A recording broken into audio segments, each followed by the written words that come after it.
Assalamualaikum warahmatullahi wabarakatuh. Materi kita kali ini tentang proposal usaha.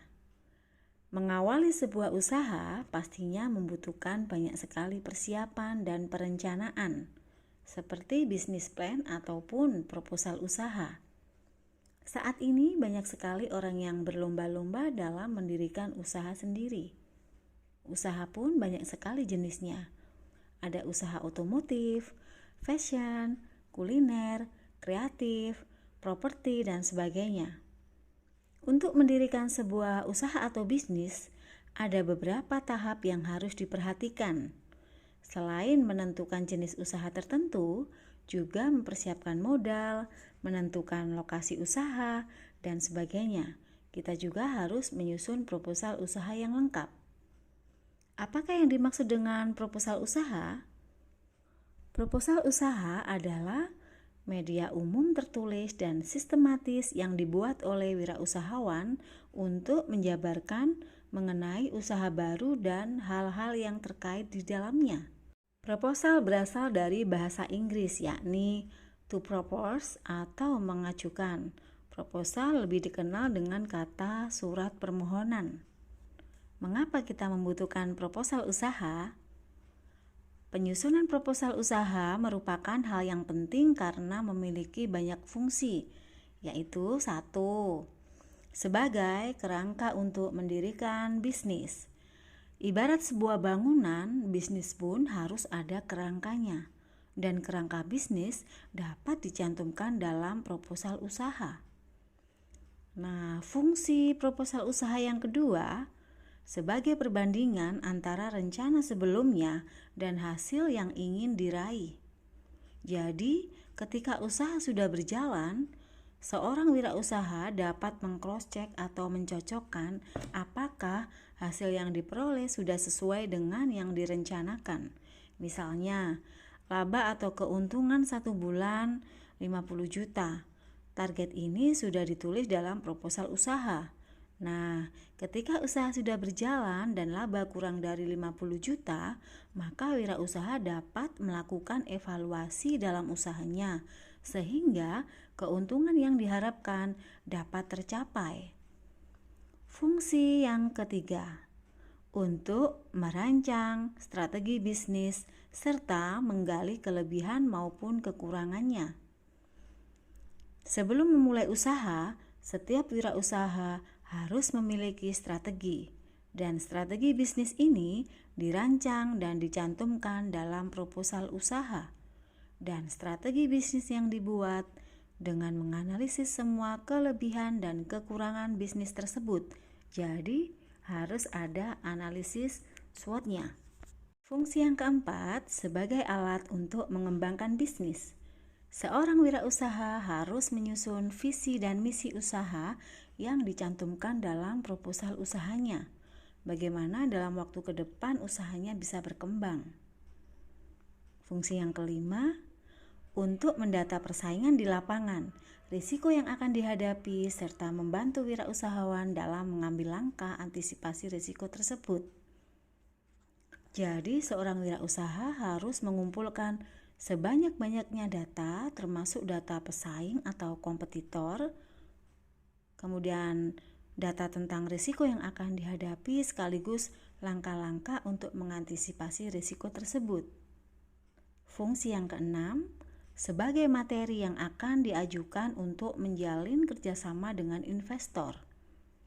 Proposal usaha dapat digunakan untuk mendapatkan partner bisnis maupun investor.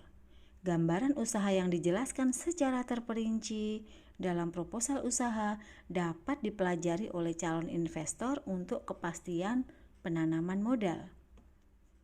Dan untuk penyusunan proposal usaha harus disusun secara singkat, padat, dan jelas. Karena sebagian besar orang tidak mempunyai banyak waktu untuk membaca proposal yang tebal dan bertele-tele. Oleh karena itu, proposal harus dilandaskan pada rangkaian dan struktur kata yang jelas dan langsung pada intinya, agar dapat memahami gambaran keseluruhan hanya dengan membaca 1 atau 2 halaman pertama saja. Cara membuat proposal usaha. Yang pertama, pendahuluan. Dan dalam pendahuluan ini isinya latar belakang jenis usaha yang kita miliki, prospek usaha di masa mendatang, gambaran keunggulan usaha, dan visi misi usaha kita. Kemudian yang kedua, profil lengkap usaha. Profil lengkap mengenai usaha yang dijalankan juga wajib dijabarkan secara jelas. Tulis secara detail mengenai nama badan usaha, jenis usaha, lokasi, dan riwayat usaha. Yang ketiga, lokasi badan usaha. Lokasi badan usaha harus dicantumkan alamat yang jelas dan lengkap beserta kelurahan, kecamatan, dan kode posnya. Dena lokasi juga harus disertakan. Ini untuk meyakinkan kepada pihak penerima proposal kita bahwa lokasi badan usaha kita benar adanya, tidak fiktif, dan dapat dilacak. Nomor 4. Struktur organisasi badan usaha. Meskipun hanya membuka usaha kelas kecil maupun menengah, Anda tetap harus memasukkan struktur organisasi badan usaha Anda.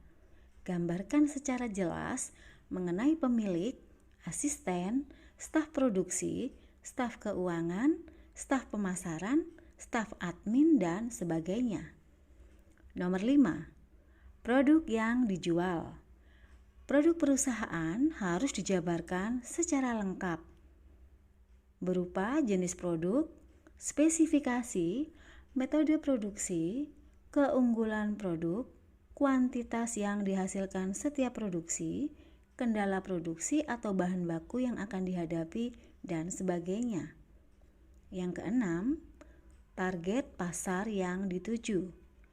Setiap usaha yang kita dirikan tentu harus memiliki target yang dituju atau target pasar yang jelas. Siapa konsumen yang kita bidik? Apa jenis kelaminnya? Berapa usianya?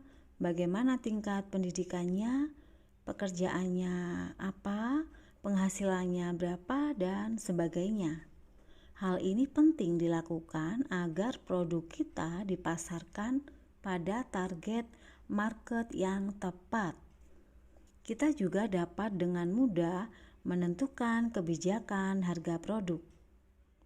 Yang ketujuh, menerapkan analisis SWOT atau Strength, Weakness, Opportunity, and Threat.